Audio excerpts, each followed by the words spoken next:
Սիրելի հեռուստադիտողներ, «Գոյամարտ» հեռուստասերիալի իրադարձությունները շարունակում են զարմացնել իրենց անկանխատեսելի և խորը հոգեբանական շրջադարձերով։ Այսօր մենք ականատես եղանք և արժանապատվության փայլուն դրսևորումների, և ճակատագրական հանդիպումների, որոնք արմատապես փոխելու են մեր հերոսների կյանքը։ Սկսենք մակունցների առանձնատնից, որտեղ տեղի ունեցավ Գրիշոյի և Մանանի կապի վերջնական խզումը։ Երբ Մանանը գալիս է իր իրերը հավաքելու և հեռանալու, Գրիշոն ոչ միայն չի զղջում, այլև շատ կոպիտ պահանջում է հեռանալ ու այլևս չխոսել իր հետ։ Մանանի հնչեցրած հարցը «Միթե սրա համար էր Գրիշոն այսքան համառորեն պայքարում իրեն հասնելու համար» մնում է որպես դառը ճշմարտություն։ Գրիշոյի պահվածքն ուղղակի ապացուցում է, որ նա արժանի չէր այս սիրուն։ Սակայն այս դրվագի ամենացինիկ և էմոցիոնալ պահը սպասվում է առանձնատան դարպասների մոտ։ Այնտեղ Մանանին դիմավորում է Հունանը, ով իրեն հատուկ թունավոր սարկազմով հայտարարում է, թե իբր անկեղծորեն ցավում է, որ իր որդին արժանվույն կերպով չգնահատեց նրան։ Մանանը ի պատիվ իրեն և իր տեսակի չի կորցնում արժանապատվությունը։ Նա ուղիղ պատասխանում է և հայտարարում, որ նրանք բոլորը դեռ շատ դաժանորեն պատասխան են տալու այս ամենի համար։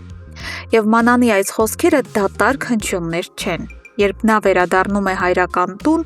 մենք տեսնում ենք Սարգսյանների իսկական չկոտրվող հպարտությունը։ Դավիթ պապիկը, տեսնելով այդ ճամպրուկները, խիստ պահանջում է Մանանից հենց հիմա տաքսի կանչել և այդ ամենը հետ ուղարկել, քանի որ դրանք գնվել են թշնամու, մակունցների արյունոտ փողերով։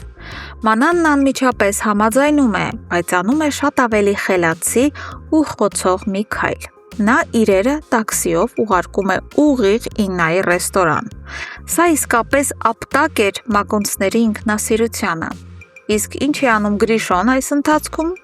Նա արդեն հասցրել է կրկին հանդիպել իր սիրուհուն։ Այդ աղջիկն էլ օգտվելով առիթից, ասում է Գրիշոյին, որ նա պետք է ընդմիշտ մոռանա Մանանին և որ ինքն ամեն ինչ կանի դրա համար։ Մեր կանխատեսումը մեկն է. Գրիշոն դեռ արյունոտ արցունքներով է զղջալու իր այս քայլերի համար։ Սակայն սերիալի իսկական երկրաշարժը տեղի ունեցավ բոլորովին այլ վայրում։ Ավոն հեռախոսազանգ է ստանում, որը գլխի վայր շուռ է տալիս նրա ողջ աշխարհը։ Նրան հայտնում են, որ Ռաֆոյի որդին հիմա Հայաստանում է և նույնիսկ ասում են նրա անուն-ազգանունը։ Ճակատագրի հեգնանքն այն է, որ ընդամենը մի քանի ժամ առաջ Ավոն կանգնած էր Ռաֆոյի գերեզմանի մոտ ու ասում էր, որ ինքը երբեք չի բացահայտելու, որ նրա որդին ողջ է։ Եվ ահա Ավոն անմիջապես գնում է իր իմացած հասցեով, խոսում է այդ տղային որդեգրած կնոջ հետ և հավաստիացնում, որ ինքը չի եկել եղբոր-որդու հետևից և չի պատրաստվում բացահայտել ճշմարտությունը։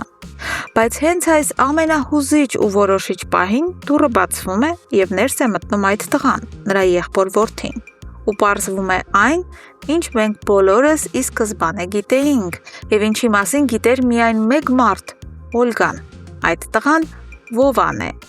Ավոն պարզապես կորցնում է խոսելու ունակությունն ու զարմանքից ուղղակի ապշում է, տեսնելով իր արյունակցին։